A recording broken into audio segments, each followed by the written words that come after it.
Cool. So let's go ahead and get started. Incredibly thrilled that you're here to join us today. I'm Justin Clifford. I work at Bereave. I'll be your host today.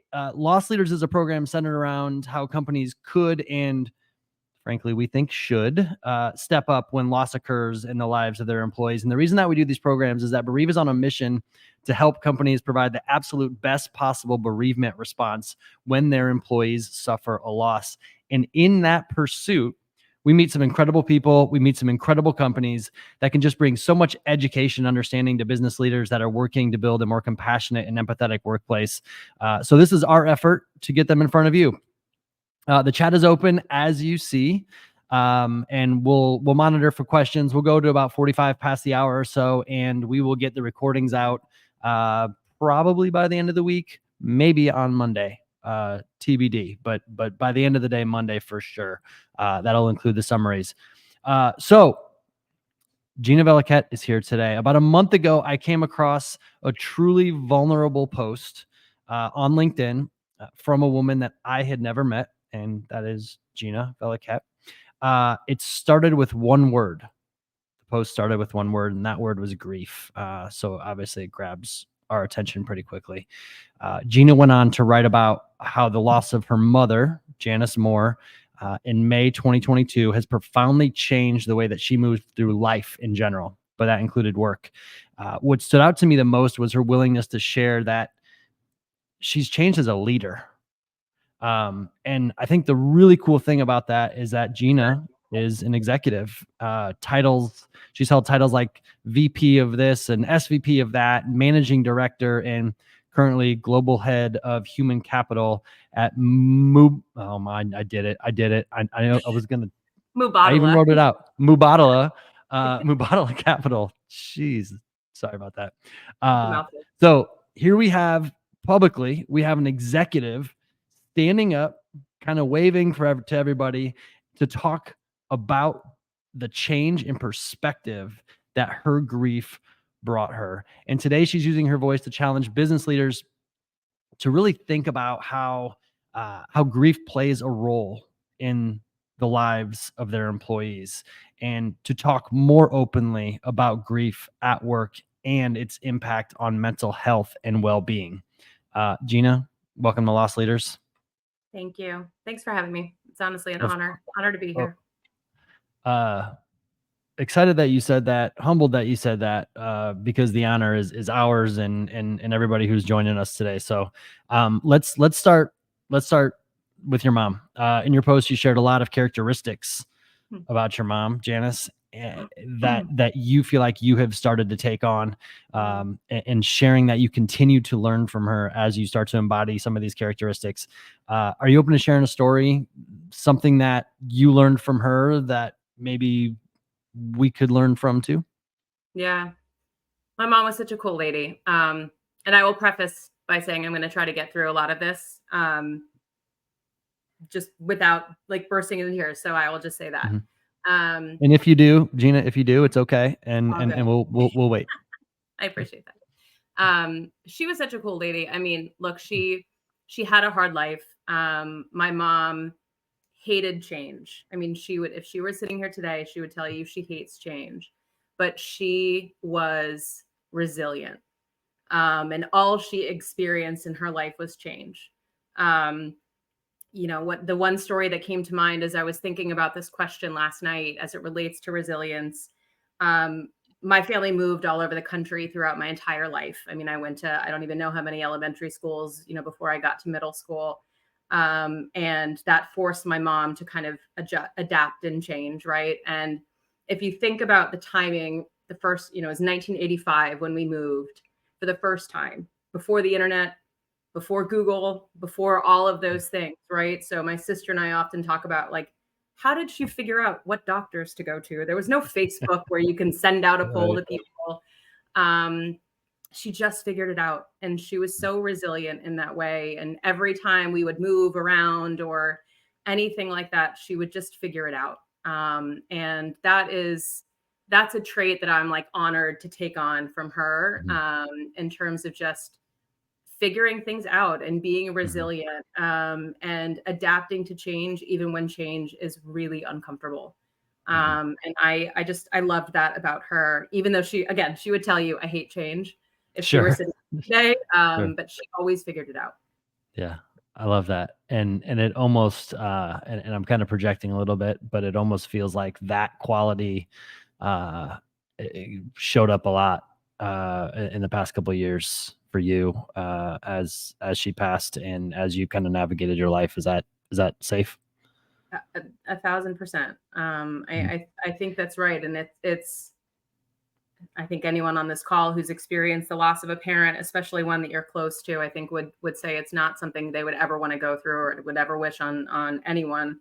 Um, but I think figuring out ways, at least for me, figuring out what was the right way for me to cope, Mhm. and to deal with the grief. Um, that was hard. It was hard to determine what worked. And I don't even know that I have the right answer for that. By the way, I'm still kind of Sure. figuring that out 2 years later. But I think being resilient and kind of understanding my own boundaries and what's important to me was something that I had to figure out for myself. Yeah. Yeah. And you mentioned not having the answer.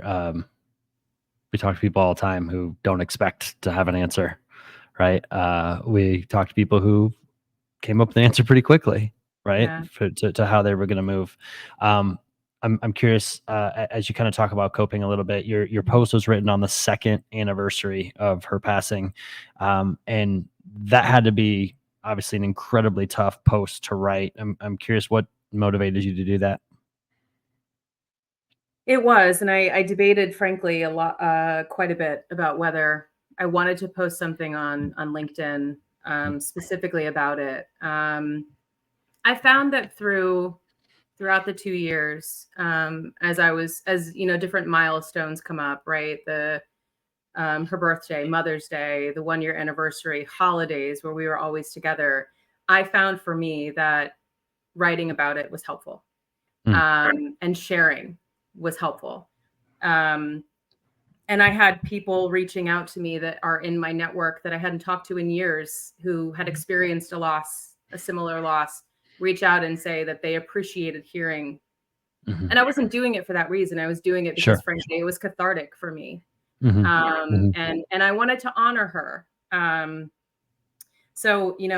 then I think that was part of it. But I think the other part, and I referenced this in the post itself, but no one knows how to talk about grief. I don't even know how mhm, to talk about grief, and I've experienced mhm, it, right? It's uncomfortable. And talking about death and death of a loved one and going through that experience is also incredibly uncomfortable. mhm. Frankly, I've had friends and colleagues who have still never acknowledged it 2 Sure. years later, right?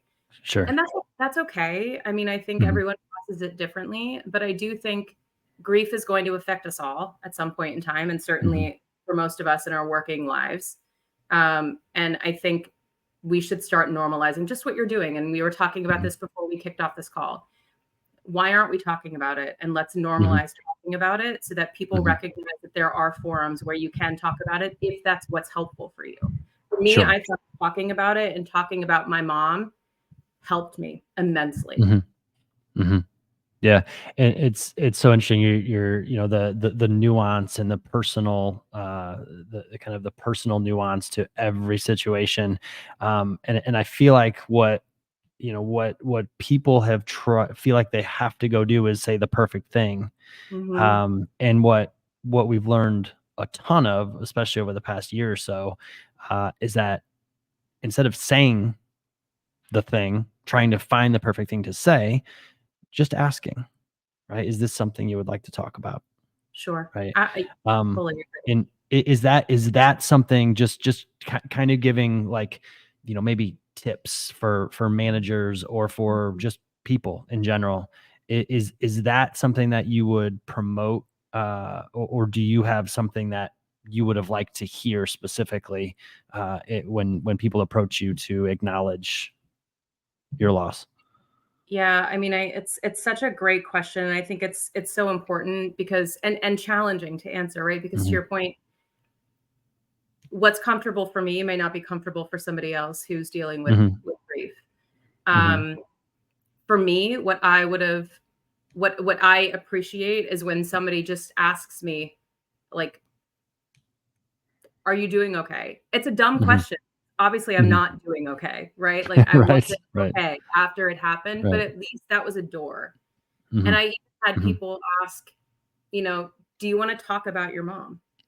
Like, would it be helpful? And they would ask questions about my mom. And Mhm. I loved that. Mhm. But they would also Yeah. preface it to say, if you're not comfortable talking about it, that's okay. Mhm. Right. I think the most impactful conversations I had were with people who came up to me and they would say, I don't have the right thing to say to you. Mhm. And I don't know what to say, but I just Mhm. want you to know that I'm here. Mhm. And that for me was like, thank you. It was an Yeah. acknowledgement, right? You Yeah. kind of feel seen and you feel heard. Um, I wish that I would have heard that more, Sure. quite frankly, than I did. Mhm. But I think that goes back to my point earlier where people just don't really know what to say. They don't feel comfortable Totally. talking about it. That would be my Totally. advice. Even just acknowledging, Yep. look, I'm not comfortable talking about this, but I want you Right. to know I'm here. I want to talk to you if you're willing to do so. Right. Yeah, I love that. And we hear a lot of stories, especially at work, right, where people come back to teams that they have felt close to, and they come back, and suddenly people are looking the other way, trying to avoid eye contact, going down a different hallway instead of walking straight toward that person. Like we've heard these stories, and those things, right or wrong, or however you want to describe those actions, all kind of come back to the fact that just as a society, I just see somebody wrote, it's easier to ignore, right? It's easier to just for the person on the other side, just ignore it, and hope that in a couple weeks you can just kind of pick back up conversation about the kids' little league game or something, right? 1000%. The weather. And it is a difficult thing. And I'll be the first to tell you, I'm sitting on one right now that I have not acknowledged. And every time I hear this, I'm like, I got to make that phone call. Yeah, Right. I've gotten a lot better at it, of course, but still a lot of room to improve. And, we talk about it every day, and we hear from people like you every day. absolutely. And I just to chime in on that point, Mhm. I had a very good friend lose a parent 2 months before my mom Mhm. passed away. Mhm. And I remember shortly after sitting in the backyard and just saying, like, I'm sorry. I didn't know. Mhm. I didn't know what to say. And I know that I didn't show up for you in the way that you needed. Mhm. And because I didn't get it. Right. So Mhm. it's just, again, it goes back to not feeling comfortable and not wanting to upset somebody who's Mhm. already upset. Mhm. Um, Mhm. so it gives you such a different perspective. Totally. Totally. And I think people sharing the things that you so generously shared to the world via LinkedIn, and are doing so now, really start to help kind of chip away at those barriers, right? And Yeah. and this isn't even going so far to say, hey, make it okay to talk about at work, because that's a whole nother ball of wax. But at the very beginning, right, it's just the human side of it and how to show up in a human way. And the fact that you just shared what you shared is massive. You uh you posted in your post, you talked about how the loss of your mom changed you, right? And you just mentioned one example there, right? But I think you used the words, like fundamentally and profoundly. Can you reflect a bit about how you approached work and leadership before your grief journey began? Yeah.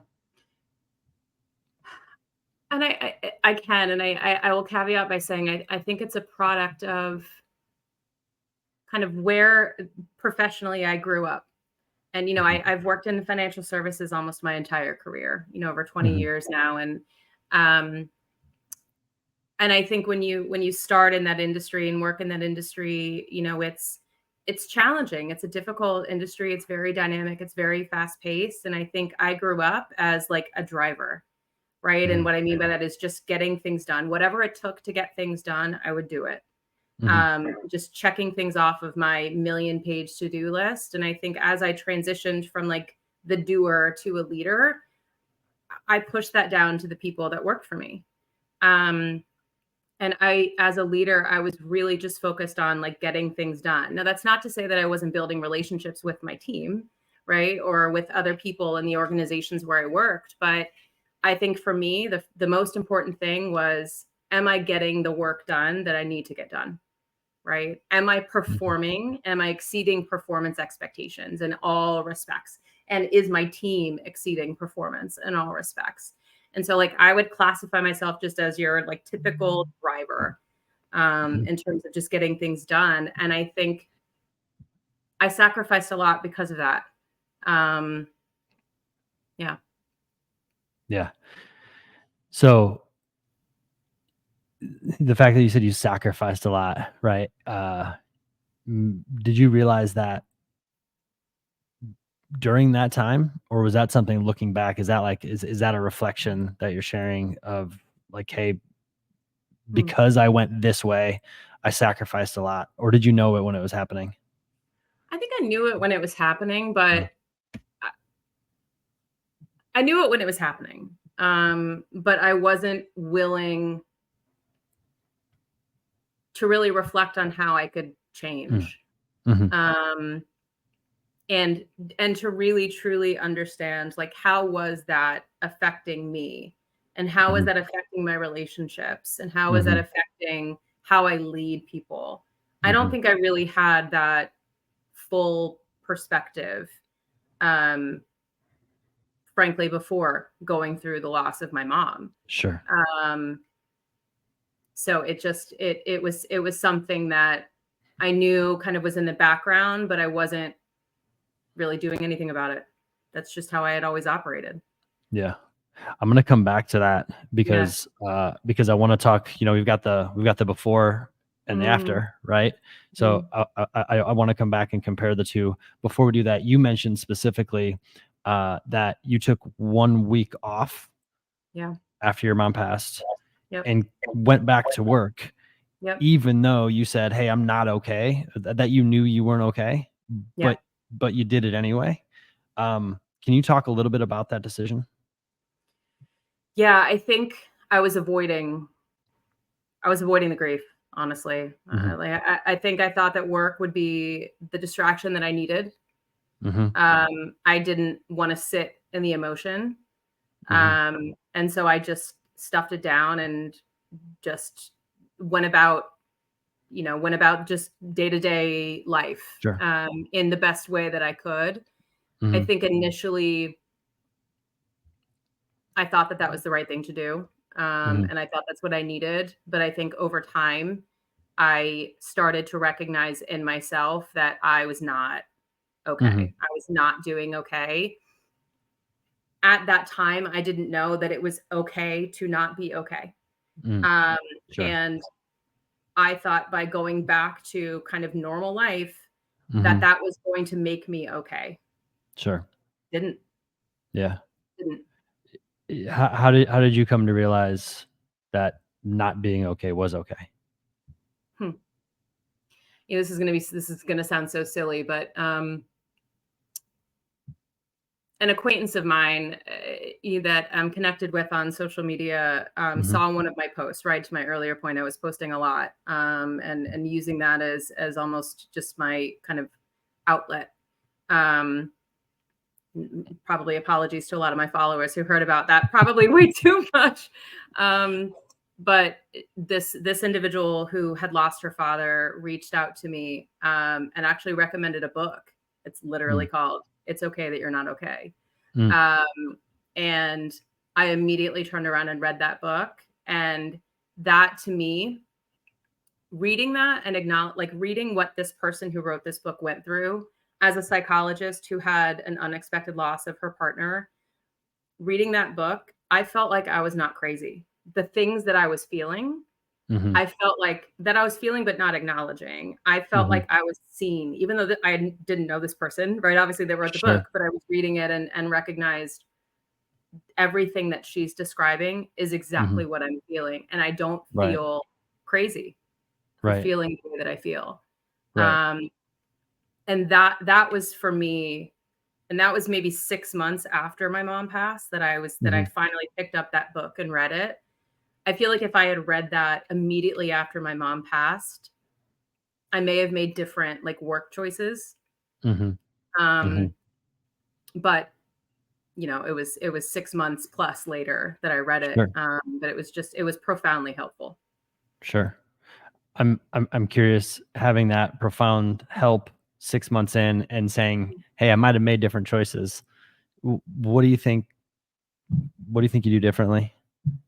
It's tough to say in the moment, right? There's a lot to consider, but you made that statement. There Mhm. might be something that you can share here that Yeah. somebody might end up using in the future outside of, "Hey, go read this book." But maybe somebody thinks about, "Hey, I heard Gina say this thing, and you know, maybe I should think about it."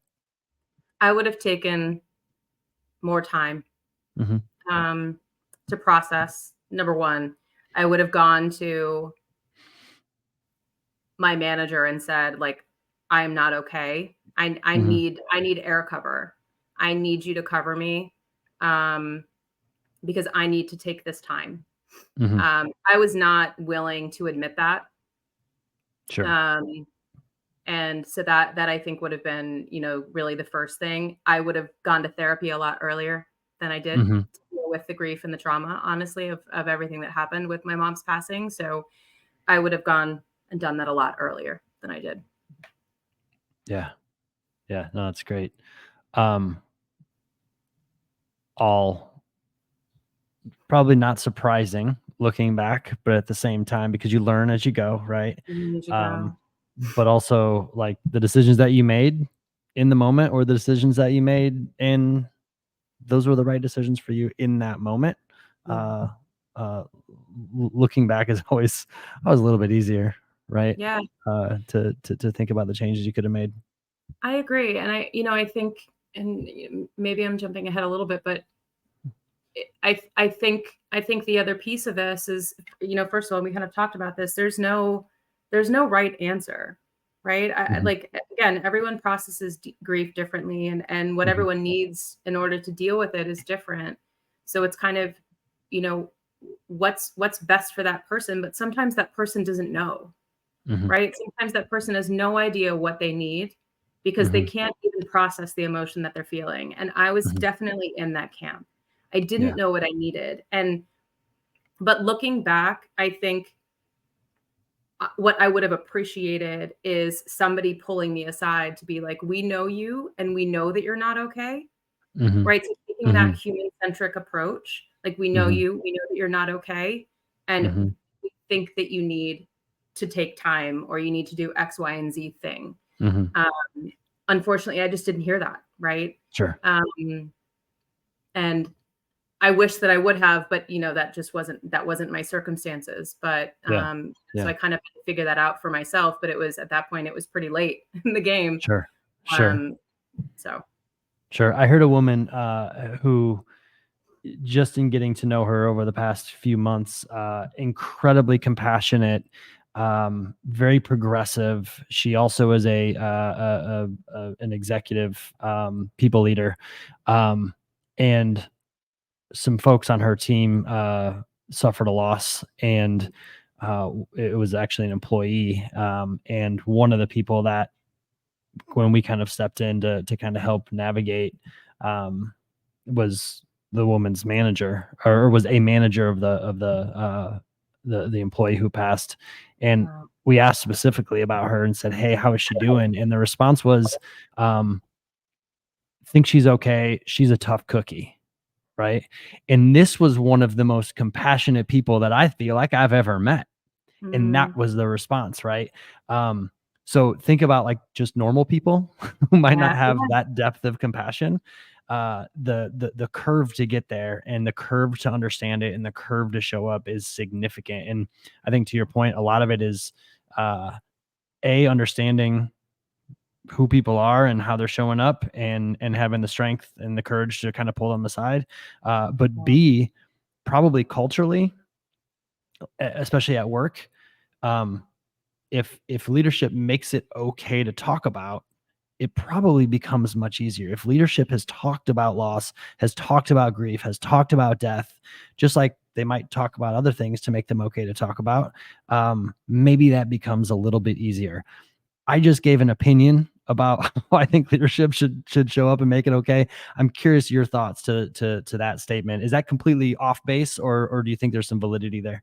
I couldn't agree with you more. And again, not to like jump ahead, but it's interesting because first of all, I think as we think about bereavement and grief from like a company perspective, I think most companies bereavement leaves are like woefully inadequate. Just Mhm. just full stop. That's it. Sure. That's all I have to say about that. I think you would probably agree.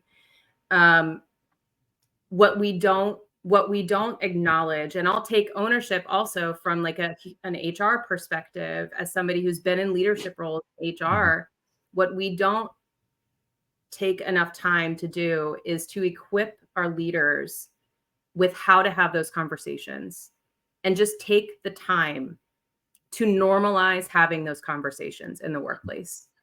And I would venture to guess that 90% of the leaders across our organizations have dealt with loss, have dealt with grief to some respects, right? And so, to the extent that we can encourage our leaders to have those conversations, Mhm. to open it up for people who've experienced loss, who've experienced death, just to check in. It doesn't take a Mhm. lot. Mhm. Be like, "How are you doing? Are you okay? Like, Right. let's talk." Right? Right. That really doesn't take much time. Mhm. Um, that I think is the missing, again, process and policies aside, like that I think is the missing link to a Mhm. lot of what we're talking about today. Yeah. That's such a great point, and that you just put policy and process aside, right? Uh, when we talk to people, I ask the question a lot to especially prospective customers. I say, "Hey, when you think of bereavement at work, what do you think of?" And inevitably, there are three things: there's policy, there's time off, and there's an EAP. Yep. That is bereavement. The state of bereavement at work is those Yeah. three things, right? Right. All of the things that you just mentioned, very much needed, because those are the things that people told us that's what they would have wanted in their loss, in their grief journey at work, right? Absolutely. So closing that gap. I mean, you're doing it right now, Gina. You're closing that gap. You're here to do that. Um, so thank you for that perspective. I want to come back to the change that we talked about earlier, and talk a little bit about the after, right? Mm, Um, I'm going to read this because I think it's powerful, and I wouldn't be able to do it justice. mm. In your post, you specifically said, "Losing my mom fundamentally changed who I am as a person. It gave me perspective. It gave me clarity for what is important to me personally, but also what is important to me in a work environment. It also changed how I operate as a leader. I operate based on principles. I give more grace. I ask more questions. I'm more empathetic." There was a lot Yeah. there, right? There's a lot there. Uh, you also went on to say, "These are the qualities of my mom," right? Which was a kind of a beautiful way to remember her. Um, but can you talk about the after now? Talk Mm, about, your, and it's probably not after, it's probably in progress, I would imagine, kind of based on what you've said, but your 2 years, the 2-year anniversary was in May. yeah. And you've already started to realize these things and see these things in yourself. Can you talk about the emergence of those things a little bit? Yeah. For sure. Yeah. I thought a lot about this question because I wrote that statement and I was like, what is, but I think that what does that actually mean? Right. So Mhm, you're digging in at that question. And mhm, how does that actually show up mhm, for me? Um, I think what's always been important to me as I think about the places where I've worked. Um, it's always been important that I work for an organization that has a strong culture and that's really like values driven. That's always been important to me. But I think what I always missed was what does that mean for me and how I show up, mm, right? And so, I felt like I was morphing myself. Like I'm a little bit like a chameleon. I mentioned earlier that I've moved around my whole life and I've kind of adapted myself to different situations. So a little bit of like a chameleon in that way. So I think I've always just adapted myself to the environment that I was in. Mhm.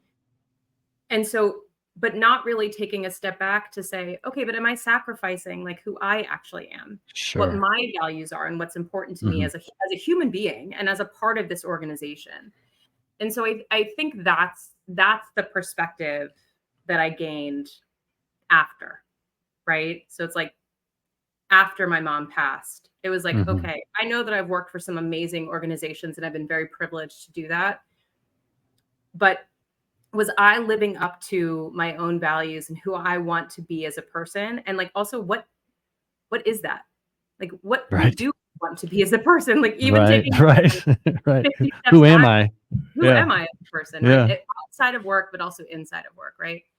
Um, and so, what I realized, and this kind of goes back to the point around my mom, like my mom never compromised who she was Mhm. in any situation that she was in. She Mhm. never compromised who she was. She figured out how to get through life with all Mhm. the change that was thrown her way, but she never compromised who she was. She cared Mhm. about people.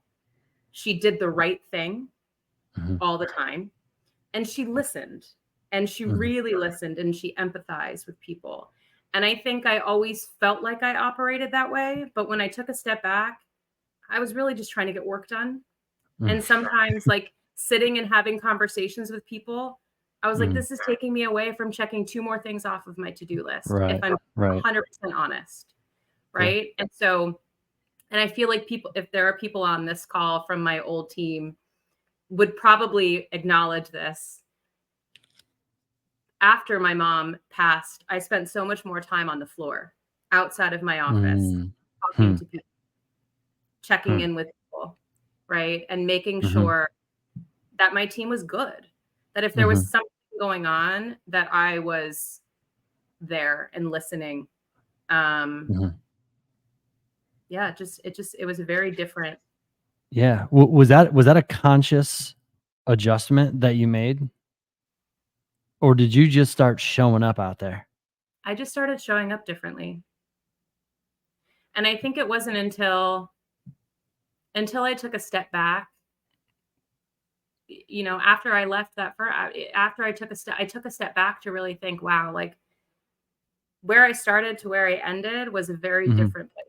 It was a very Mhm. different place. Mhm. Um, and it just happened kind of organically, honestly. Yeah. You mentioned principles, Mm, right? Uh, there's this organic component.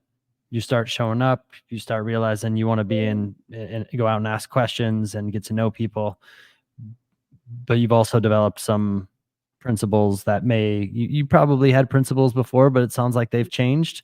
Maybe they're a little bit more defined, maybe that they're a little bit more pronounced in your life and identifiable. Um, but I'm curious, like how did the emergence of these principles show up? Like, mm. was it one day you sat up and said, "Hey, I'm gonna have different set of principles because I'm out on the floor and I need to do this," or are these things that have just kind of shown up in your life and are a little bit more fluid for you? Honestly, I think it's a little bit of both.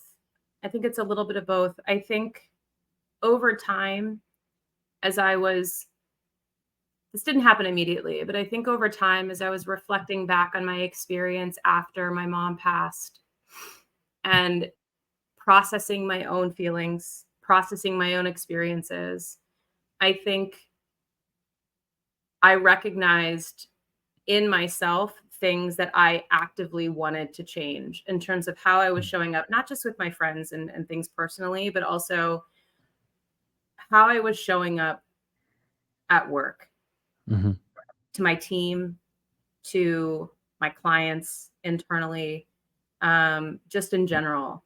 And so there was some intentionality around, how I was really showing up in the workplace. And I think the one thing that in terms of principles is being human centric. I mentioned this Mhm. earlier, right? And I think in in every way that I operate now, first and foremost, is being human-centric.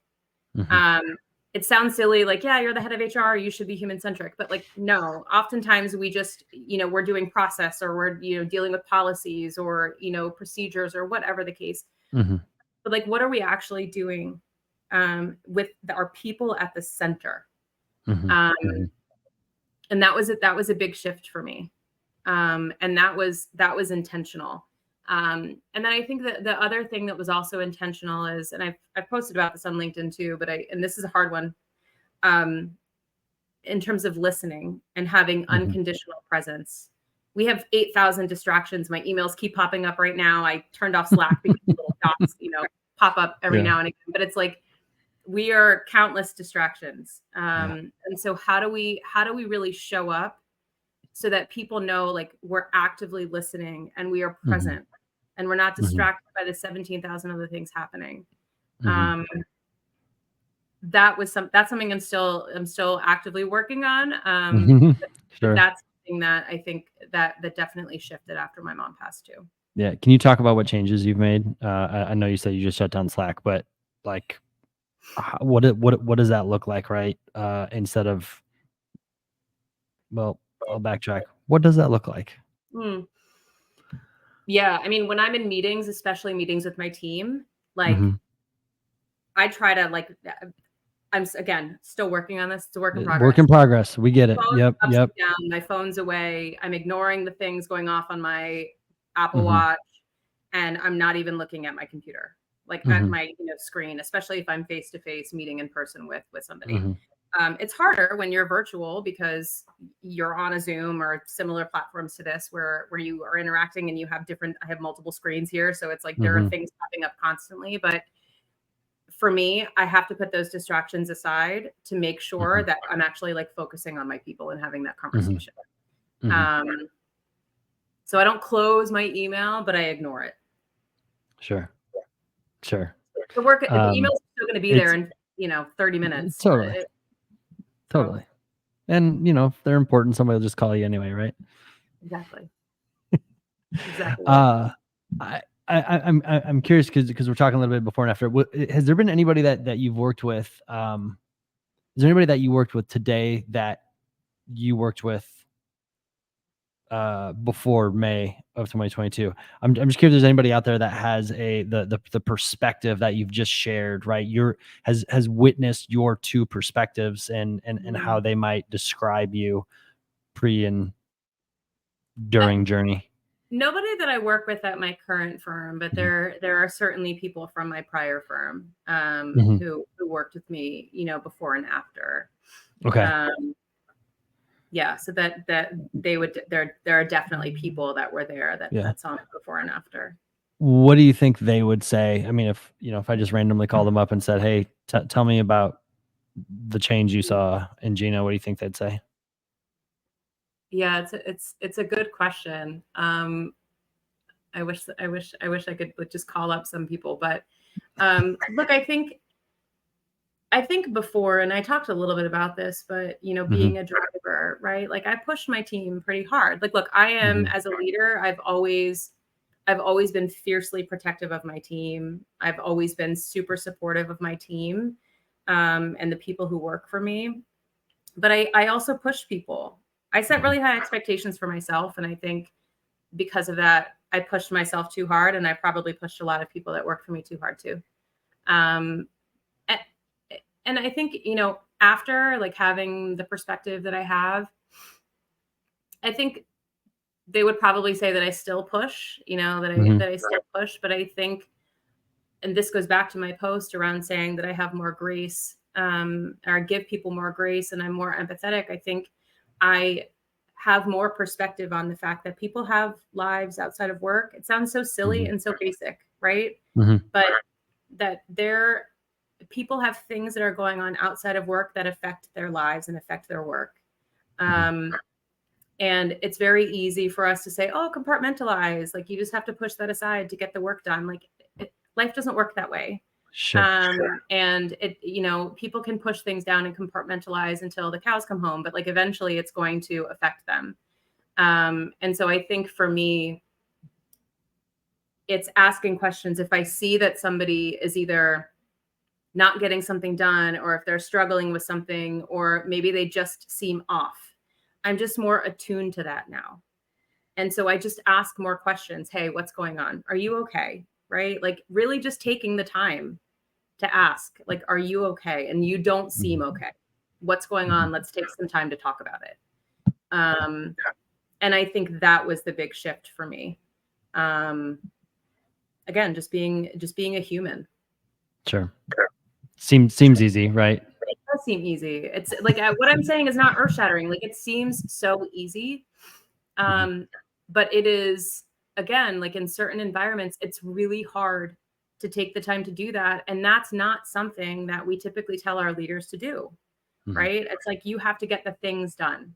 Yes, you still have to get the things done, but you can also do that while also checking in with your people, making sure they're okay. If something is going on outside of work, that you can work with people on that, give them grace and time and perspective. One of the things that we hear a lot about grace and perspective, and making adjustments that are more human, is that those things can be soft or squishy, or really tough to get into a spreadsheet, right? And, especially for finance, and if there are, and I guess we'll kind of wrap up with this, but you're an executive, right?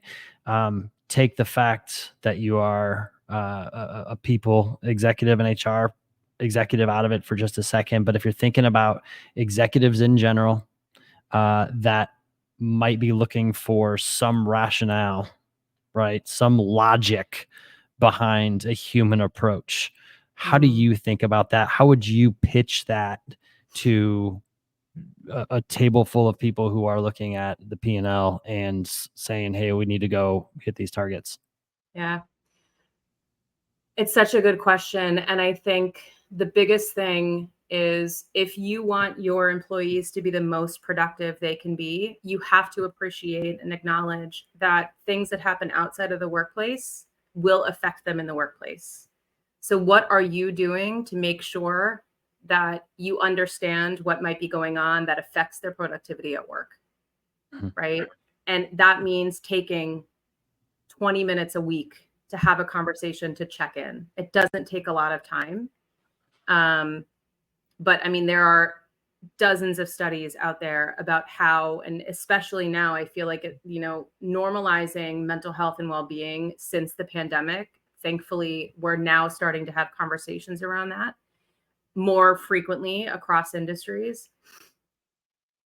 So looking at that information, looking at that data to actually say, the more that you can humanize the person that's working for you, recognizing that difficulties, challenges, et cetera, in their lives and things outside of work will affect their productivity. How can you continuously check in with them to make sure that you're giving them space if they need the time, so that they can come back and be the most productive versions of themselves? Like, that directly affects the bottom line, right? Sure. And I think also having cultures that are truly human-centric, that are caring for their people first and foremost,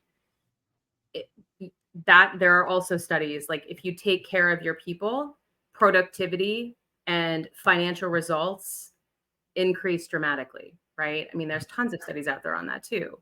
So I think having that, coaching your leaders to focus on being human-centric, which is hard in certain industries, again, when it's not like plopped into an Excel spreadsheet or, in some sort of formula. That's first and foremost how it needs to be. Yeah. Well, thank you for that. Thank you for this. You're brave, you're strong, you're generous, vulnerable. You are who I think most people would want in a leader. And you're showing up in that way today. And I just want to hope out, and else we'll make sure to get you these comments, but Hope, and then one other person, I can't see their name, left a couple comments around my question, kind of the before and after. So I want to make I want to make sure you see those, because I think that's super important. Excuse me, Gina. No doubt. no doubt your mom would be proud of you for showing up in the way you're not just showing up today, but you're showing up every day, from the way it's been described, right, and the way people are vouching for you here. So thank you for that. I appreciate that. Thank you, and thank you for the opportunity, and I loved being here with you today. So thank you. Cool. Well, our door is always open for you. You know that. For everybody else, if you're interested in making a change at your company, we're here to talk about that. From just chatting about policy, helping you through times in a pinch. We get phone calls on these things on a very regular basis, and we don't, don't let everybody know this, but we don't charge for those moments. Our mission is to help, and we'll figure out how to monetize things later as a business. But first and foremost, we're here to help. So if you're thinking about your policy, if you're thinking about how to make your culture more human, as Gina described, these are things that we can help with, and we're here to do that for you. We will be back on July 10th. We're rounding out some scheduling stuff, so keep an eye out for what's coming up in July. We've got a couple of programs coming, and we'll start to get those out there soon. Gina, again, so grateful for your time, your insight, and just for your support. Thank you for the space, and I love what you guys are doing. So I appreciate it. Got it. Everybody take care. Have a great weekend. Thanks, everyone.